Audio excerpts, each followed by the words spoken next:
Pero humuhugot lang ako, no? Sa muling pagkabuhay ng ating Panginoong Jesucristo.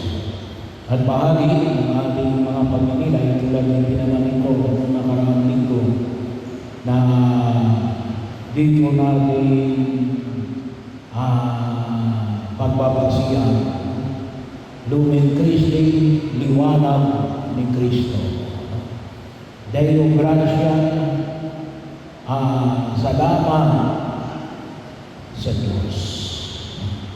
Bahagi yun sa bagay ng tunay na sige, sabi na ako namin, mahirap kapag ang pinag-usapan natin ay muling pagkabuhay na Jesus. Kahit na nga ako, ang mga alagad na sa Ebanghelyo na ating pinamanig ay si Tomas na nakita natin nagdududa. Kaya na mga alagad na makita natin na nawa ang pagkakilala natin kay Kristo muling nabuhay ay magbigay ng liwanag sa atin. Napagtahan natin sa daigdig na ito, lalo-lalo na ngayong kapanahunan ng muling pagkabuhay. Kaya nga bahagi ng ating pagtugon na ipinamamanig natin sa araw na ito, sa ikalawang linggo ng muling pagkabuhay, kilala natin ito ay linggo ng pagdududa.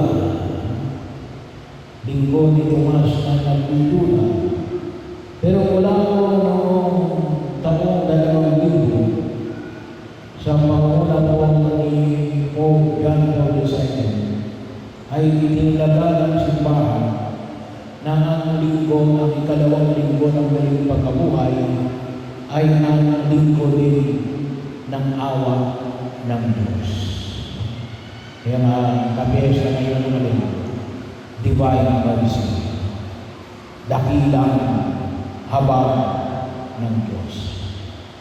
Dalawang bagay yun. Una, nakikita namin na mga alagad ay nagtatama. Nakapinig ang mga pinto. Nakasarado ang mga bintana. Bakit? Nagtatakot. Nangangamba. May mga agam-agam. Kasi nagtatakot sila na rin. Baka sila ay lusubin ang mga hudyo at ipatay. Bahagi o na naranasan natin ay mga krisis na dumadaan sa buhay natin sa daigdig na ito. At kuminsan, naisip natin na rin parang hindi natatapos ang krisis. Lalo pag nalalagdagan. Krisis sa personal natin kamatayuan, sa pamilya, mga handang sa lipunan ginagalawan natin, sa pambansa at maging sa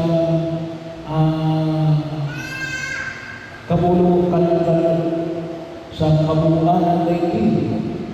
Kasama natin yung giyera sa Iran na nakakapekto sa atin sa pagdamanas ng gasolina at ang ilang pang mga bagay.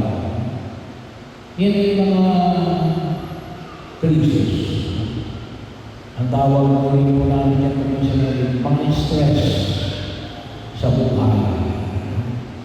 Pero ano yung ipinamamanig ko? Bahagi yun ng buhay ng tao. Sa daigdig na ito. Kahit na ng panahon ng mga Israelita mula sa Ehipto, sa kanilang paglalakbay patungo sa lupang pangako, sa pagdating ng ating Panginoon sa Kristo, mga naranasan ng mga unang mga Kristiyano at ng mga mananampalataya hanggang sa ngayon ay nararanasan natin. Pero ano yung pinapahayag ko ng Kristo muling pagkabuhay? Anong sabi ni Jesus sa kanyang mga alagad? Sumayin niyo ang kapayapaan. Kabaligtaran, Sa gitna ng kaguluhan, kapayapaan ang dala ni Jesus. Kapanatagan ng kalooban. Nasaan ako makita natin yung kapangyarihan ng Kristo muling pagkabuhay na alin? Na makita natin na ito yung Diyos natin na nagbigay ng kanyang sarili, ipinako sa krus, muling nabuhay, para alin? Tubusin tayo sa ating mga kasalanan, sa gitna ng katikasan ng ating mga ulo. Yun naman yung makita natin, yung dakilang habag ng Diyos na handang magbigay sa atin ng pag-asa at kapayapaan. Kaya nga ako bahagi yun, kapag sinabi natin kapayapaan, dalawang bagay. Yung panlabas, yung mga pagkilos ng ibang tao na kuminsan ay nagbibigay sa atin ng pagkaligalig. Pero meron din yung isang kapayapaan, alin yun? Yung kapayapaan ng kalooban. Kasi bahagi yun, tayo ngayon, nag-stress tayo. Hindi lamang sa pagkagawa ng mga problema na hinahanap sa atin, hindi lang mga tao.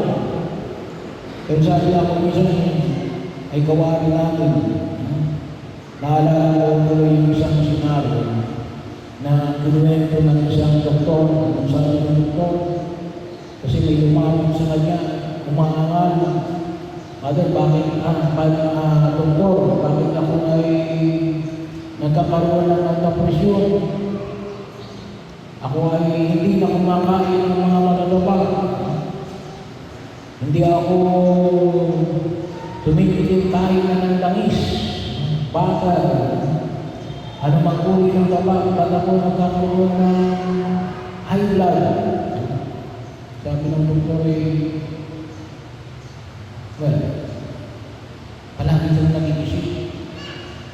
Isa yung overthinking. Bahagi yun, kuminsan, tayo mismo ang nagbibigay ng stress sa ating sarili. Pero anong nais na Jesus? Ang nais na Jesus ay kapayapaan, kaayusan. Kaya nga ako yung makikita sa Ebanghelyo natin ngayon sa araw ng Ibabalero. Tatlong beses na sinabi ni Jesus, sumainyo ang kapayapaan nung pagpasok niya pa lang sa yun ang bati niya sa kanyang mga alagad. Pangalawa, sinabi niya rin, sumainyo ang kapayapaan. At tingnan ninyo ang aking mga kamay at mga paa. Ang ganun din naman, sinabi niya ito kanino, sa nasumainyo ang kapayapaan na tanggapin ninyo ang Espiritu Santo. Kaya ang bahagi mo, ang paniniwala natin sa Kristo muling pagkabuhay ay dapat nagbibigay sa atin ng kapanatagan. Bahagi, anong dala-dala natin? Kaguluhan o kapayapaan? Ano yung bagay natin na ibinibigay sa loob ng banal na pagdiriwang ng misa? Mayroon tayong tinatawag na peace of peace. Ang tawag ko namin talaga ito ay halik ng kapayapaan.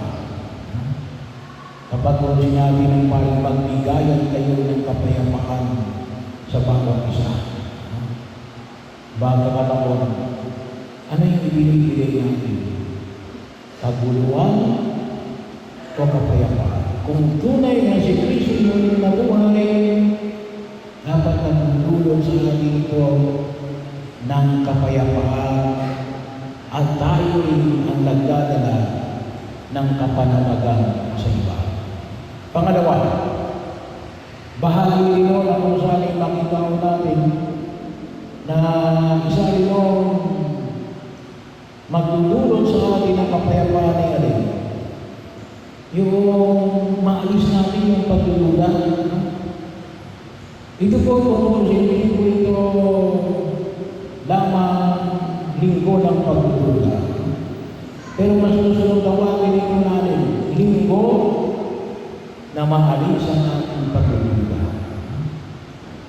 Bakit? Sa una pa lamang, initiate na ni Jesus. Sinabi na niya sa kanyang mga alagad, tingnan ninyo ang aking mga kamay. Tingnan ninyo ang aking dalira. Noong si Tomas ay nakasama na nila after ng isang linggo, hindi naman pinagalitan ni Jesus si Tomas. Bagkas hindi na sinabi ni Jesus kay Tomas, ilagay mo ang iyong daliri sa aking mga kamay. Ilagay mo ang iyong kamay sa aking tagiliran. Para alin? Para maalis yung pagdududa. Napakadalaw na maalis natin yung anumang uri ng pagdududa. Hindi lamang sa larangan ng pananampalataya, kundi sa iba't mga larangan. Kung tutusin nga ako ay masarap daw natin ito sa larangan ng pamamera. Kasi kapag sa larangan ng pamamera, kinakailangan, sabi nga, sigurista ka. Kasi kapag hindi ka sigurista, yung mga, halimbawa, yung mga tindahan, yung mga buy and sell, ano bang kalimitang binibili? Yun ang dapat na makita mo. Kaya napakahalaga yung information, data information. Ano ba yung tamang information? Itong bagay na ito, mabili ito. Kaya anong gagawin mo?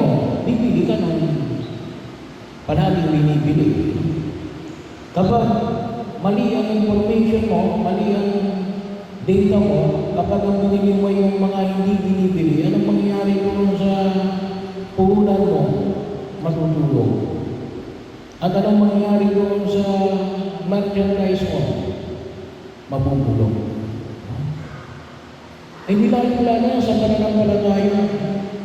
Kaya ninais na Jesus natin, yung kanyang natitirang 11 alagad, ay tunay na makita natin, maalis ang anumang uri ng pagdududa.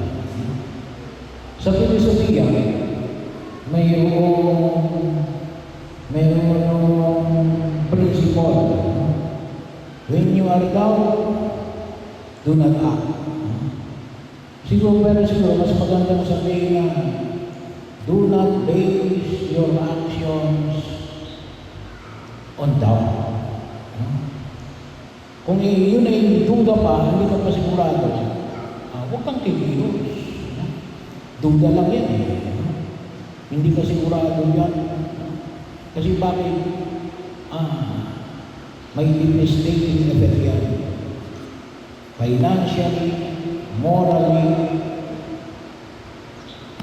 philosophically, at bahagi ng pagkilos natin sa daigdig na ito. At nais na Jesus, theologically, nalin, kinakailangan na makita, inapit mo ang iyong daliri sa aking mga kamay.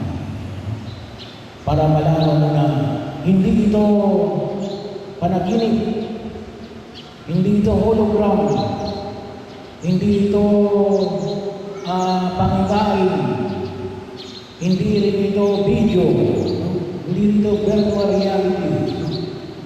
Ito ay talagang buong realidad na si Jesus ay muling nabuhay. Kaya po kapag wala tayong pagdududa, nagkakaroon din tayo ng kapayapaan sa paglahat namin sa daigdig na ito. Kaya yun ang nais ng Jesus na makamit natin sa kanyang muling pagkabuhay. Sana rin makamit natin ang kapayapaan at magbigayan tayo ng kapayapaan na nanggagaling kay Jesus. Anong gagawin natin? Manalangin. Humingi tayo ng tulong kay Jesus. Kasi baka nakakalimutan natin siya na sa amin siya lamang ang magbibigay sa atin ng kapanatagan.